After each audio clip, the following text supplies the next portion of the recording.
Please tell me Mr. Ramos is not replacing me as Dr. Doom via Parker Robbins. Is there something you're not telling me? Anyway, I don't want to step on your interview. Bob Iger makes 400 times what his lowest worker is. And I think that's a shame, Bob. Spider-Man after Spider-Man Brand New Day will not be in the Avengers film at all. They will not mention him, he's not going to show up, and Tom Holland will not be in the film at all. Details on the clash that happened between two actors on the set of Avengers Doomsday have hit the net, and people believe that they figured out who one or two of these actors might be. One seems to 100% be Robert Downey Jr., but who's the other one? Well, we might know. They're speculating. Or keep sinking like a stone at the box office. But the real problem for Disney is that their next big bet, Avengers Doomsday, is mired in production trouble behind the scenes, of the kind that is giving Fant4stick a run for its money.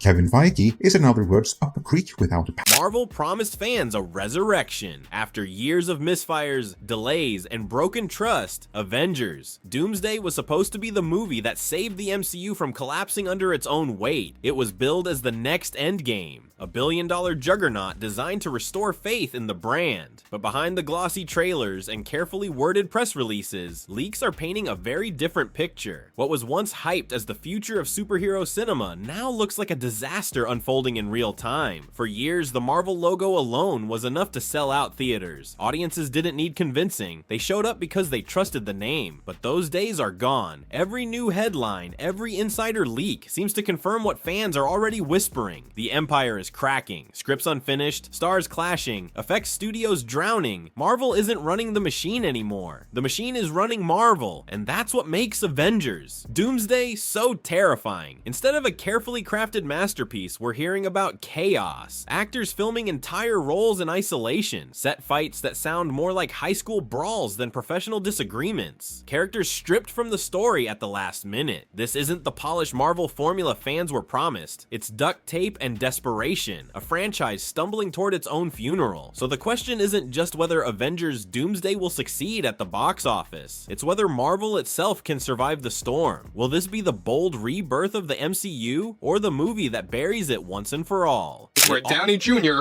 pointed out to both Marvel and Disney that this could not only ruin his reputation, but also cost him fans, and he's against making those statements. However, both Bob and Kevin informed him that taking part in these types of statements and the press tour for Ironheart is built into his very expensive contract for the future of the MCU, mostly related to the return in Avengers Doomsday.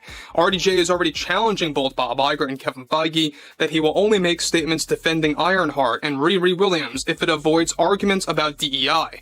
It all began with whispers of a fight, not the kind choreographed for the big screen, but a real clash between two of Marvel's biggest stars. According to leaks, the incident on the set of Avengers Doomsday started with what should have been a harmless joke. One actor cracked a line, the other didn't take it well, and suddenly the billion-dollar production spiraled into chaos. What was meant to be the MCU's grand comeback turned into a Hollywood playground spat. The most shocking detail, one of the actors caught up in this feud is believed to be none other than Robert Downey Jr. Yes, Iron Man himself, the face of Marvel's golden age. To see him back in headlines, not for heroics but for drama, left fans stunned. The mystery surrounding the second actor only fueled speculation, with names tossed around like grenades on fan forums. Things escalated so badly that Marvel reportedly considered filming the two stars scenes separately just to keep them apart. Imagine the cost of keeping your leading men in separate rooms just so the cameras can roll. That isn't professionalism, it's desperation, and it left insiders questioning how fragile this production really was behind the curtain. What Marvel had hoped would be its biggest weapon, the star power of legends, suddenly looked like its greatest liability. If the cast itself can't hold it together, how can the movie? And this was only the beginning of Marvel's unraveling. And Kevin refused, and they are forcing him to make statements to go against Marvel fans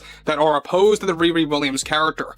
Now, RDJ is also very annoyed with Marvel and Disney after they initially forced him to do PR and become a part of the press tour, since it was built into his contract for Doomsday, with the show. Just when fans thought Spider-Man was a guaranteed ace in Marvel's deck, another bombshell dropped. Tom Holland won't appear in Avengers Doomsday at all. No cameo, no mention, not even a passing reference to the wall crawler. For many fans, this was the clearest sign yet that Marvel's House of Cards is falling apart. The official explanation was scheduling. Holland was tied up with other projects, and rather than reshuffle the entire production, Marvel decided to write him out completely. But fans aren't buying it. After years of teasing Spider-Man's central role in the next phase, to suddenly erase him feels less like a scheduling issue and more like creative collapse. For Marvel, this absence cuts deeper than one character. Spider-Man has always been a crowd puller, the relatable hero who connected generations. Losing him doesn't just weaken the movie, it fractures the very fabric of the MCU's future. It sends a loud message. Marvel is no longer in control of its own universe. And if Spider-Man can be erased so casually, what else might be ripped away before this movie ever reaches theaters? That uncertainty left fans rattled, and it set the stage for even more controversy. If the absence of Spider-Man shocked fans, Marvel's next gamble outright divided them. Robert Downey Jr., the man who defined Iron Man, was announced as the new face of Dr. Doom. At first, the idea electrified Hollywood. The return of Downey to the MCU was headline gold, but the more fans thought about it, the more it felt like a desperate stunt. Dr. Doom is supposed to represent everything Marvel hasn't done before. A bold, original villain with gravitas. Casting Downey, no matter how talented, blurred the lines between past and present. Fans who once cheered Iron Man's sacrifice now wondered if Marvel was recycling the same face to cash in on nostalgia. Instead of a daring new step, it looked like a retreat. Critics weren't kind either. Many argued this was Marvel using Downey as a safety net, banking on his star power to mask the cracks in their storytelling. Others asked why the studio didn't seize the chance to cast someone fresh, someone who could truly reinvent the role of Doom without the baggage of Tony Stark. In the end, Downey's casting felt less like a creative choice and more like an emergency bandage slapped onto a bleeding franchise. Marvel was clearly betting on familiarity to sell tickets, but as the leaks continued to pour out, it became obvious. No amount of nostalgia could hide the chaos behind the scenes.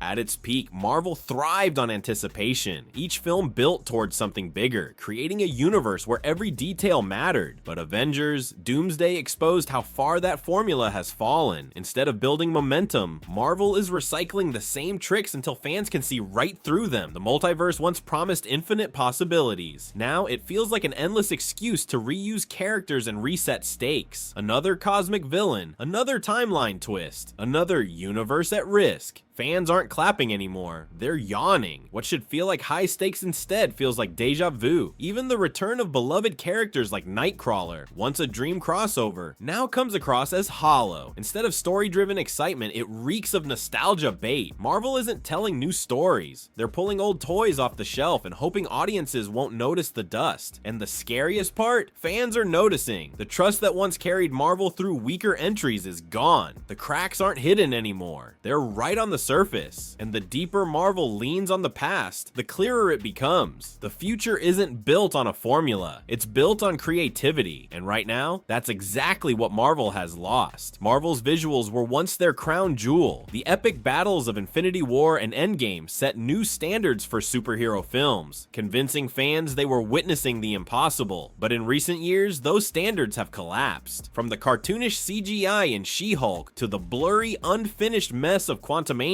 Marvel's effects have become a punchline. Insiders describe a nightmare behind the scenes. VFX teams pushed to the breaking point, working impossible hours under crushing deadlines. Entire sequences rushed out the door with barely any polish. Instead of crafting art, the artists are scrambling to put out fires. The result is obvious: rushed effects that look more like video game cutscenes than Hollywood blockbusters. The bigger issue? These problems don't start with the effects. They start with the scripts. When storylines are constantly rewritten mid-shoot, editors are left to stitch together chaos using green screens and CGI as duct tape. Marvel has turned post-production into its safety net, and fans can tell. Audiences are no longer dazzled by glowing portals and collapsing timelines. They're asking the one question Marvel hoped no one would. If the story is broken, why should we care how flashy the effects look? For nearly 2 decades, Marvel was untouchable at the box office. Each release was an event, a cultural moment that that audiences couldn't afford to miss. But 2025 marked a turning point. For the first time since The Dark Knight, DC beat Marvel outright in ticket sales. That kind of defeat isn't just embarrassing, it's historic. The signs were there all along. Ant-Man and the Wasp: Quantumania stumbled despite being hyped as the kickoff of the multiverse saga. The Marvels didn't just stumble, it crashed and burned, becoming the lowest grossing MCU film of all time. That's not a dip, that's a collapse in audience confidence. Once upon a time, the Marvel logo itself was a guarantee. Now it's a risk. Audiences are voting with their wallets, and the message is loud and clear. They're tired of paying for recycled stories and half-finished films. Marvel can spin the numbers all it wants, but fans aren't fooled. The empire that once defined blockbuster success is bleeding at the box office, and once that trust is gone, it's almost impossible to buy it back.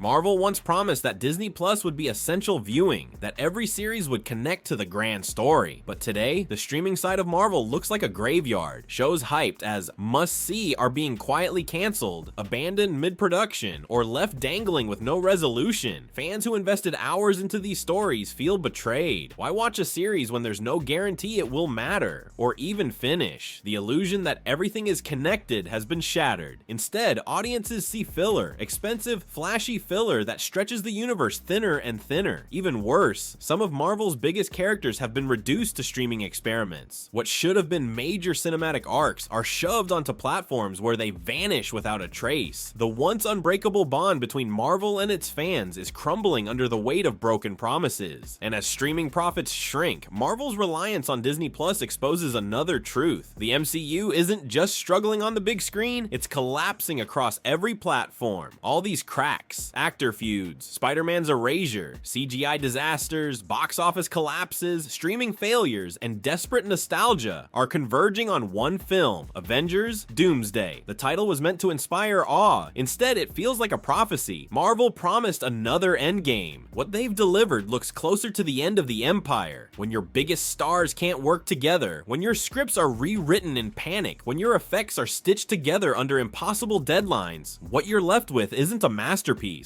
It's a warning sign, and maybe that's what needs to happen. Maybe Marvel has grown too bloated, too comfortable, too reliant on a formula that no longer works. Sometimes the only way to rebuild something stronger is to let the old empire fall. The question isn't whether Avengers: Doomsday will make money. The question is whether Marvel can survive the storm long enough to learn from it. Once upon a time, Marvel was bulletproof. The brand could do no wrong, and audiences showed up no matter what. But the leaks, the chaos, and the broken promises surrounding Avengers: Doomsday prove that era is over. The machine is faltering, the trust is broken, and the empire is crumbling in plain sight. Marvel wanted this movie to be a rebirth. Instead, it's become a symbol of decline, a billion-dollar gamble that might seal the franchise's fate. Fans aren't asking if it will break records anymore. They're asking if it will even hold together. So here's the truth. Avengers: Doomsday isn't just a movie. It's a test of whether Marvel can evolve or whether the empire must collapse before something new can rise. And when the lights dim and the credits roll, one question will remain. Is this Marvel's comeback or its funeral?